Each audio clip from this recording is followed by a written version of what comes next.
Okay, Walking to the Cage is a documentary about essentially three amateur mixed martial artists. I say amateur essentially in the terms that they're not working for a major federation. You've got one guy who pretty much his whole life is he wakes up, he goes to the gym and he trains. He goes to work. After work, he goes to gym and he trains. His whole life is pretty much focused around the idea of becoming better at mixed martial arts. When it comes to the physical well-being out of it, as well as hinting at the emotional and the spiritual side of it as well. Interspersed in there, they do show bits and pieces of the Bruce Lee Lost interview, which has been seen quite a few times by now. As well as he suffers an injury in a fight, so it also goes through his rehabilitation process. And these guys, of course, also work in the same camp.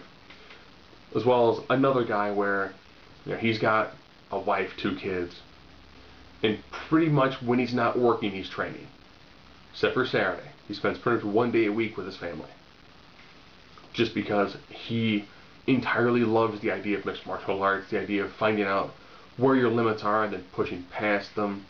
Even though you're physically fatigued, if you have the mental will and the stamina to push yourself just a little bit farther past that, you'll be tired, but you'll never be defeated. As well as, his process of training for an upcoming fight. And there's also a third person. He's a younger kid who's being trained in the mixed martial arts at the same gym the other two guys are. And it's his process what he's going through before he has his first major fight. There are other little parts they throw in there too where they discuss essentially the rise of mixed martial arts, which I found to be interesting. They discussed it, in the beginning when you first saw the initial, I think probably 20 or 30 UFC events, when there were no gloves nor weight classes, and you saw two guys pretty much wail on each other bare knuckled in a ring. It was very brutal, and most people really couldn't get fully embraced as it has now. You know, I remember being a professional wrestling fan when for a while it had that more underground, brutal feel to it, and then it became mainstream, it became cool.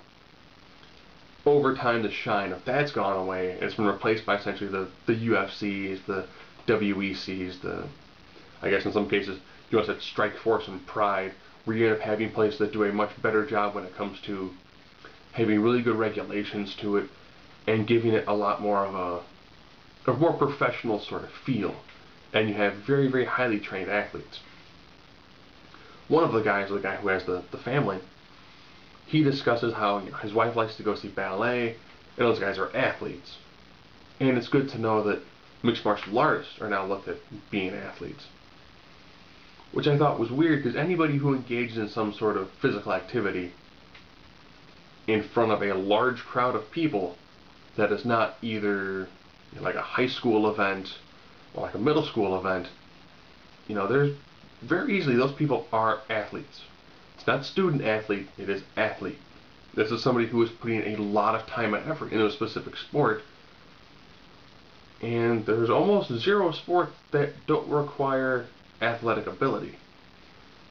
Which I thought was weird, now they're being considered athletes. Yes, a martial artist has almost always been considered an athlete. Mixed martial arts, for a while you did have more of that brawling style. I am well aware that you did have more people who actually did like the tough man competitions, where you weren't allowed to have a tremendous amount of skill. If you were to translate someone from the tough man competition into the world of mixed martial arts in the more legitimate style, they would get annihilated because of the amount of skill and initial training that's almost required to be at all proficient in the world of mixed martial arts. It was a unique take at looking at people who are the more, like I say, amateur style because they don't have sponsors. The guy who had the family more said he's never made any money doing mixed martial arts. You know, he pays to go there. He pays for all of his training. He pays for his wife to have a ticket. Yeah, he's not doing it for money. He would like to, but he currently hasn't made money at it. The guy who essentially doesn't have a family and just his family essentially is people that he trains with. His idea was, I would love to do this for a living. And there are people who legitimately do make a tremendously good living doing this. There are also lots of people who are doing this who still have to work 9 to 5 jobs, and it's more of a side passion. So a very interesting take. You know, I do find it comes to certain sports like this that are still, I don't want to say on the fringe because it's actually got a decent amount of mainstream penetration now. But there's a unique take in knowing how the other side of it lives. You know, people watch UFC and they see these people in these nice big cars, lavish places, and they come out and their trunks have got dozens of places and sponsors all over them, and they're making a decent amount of money at it.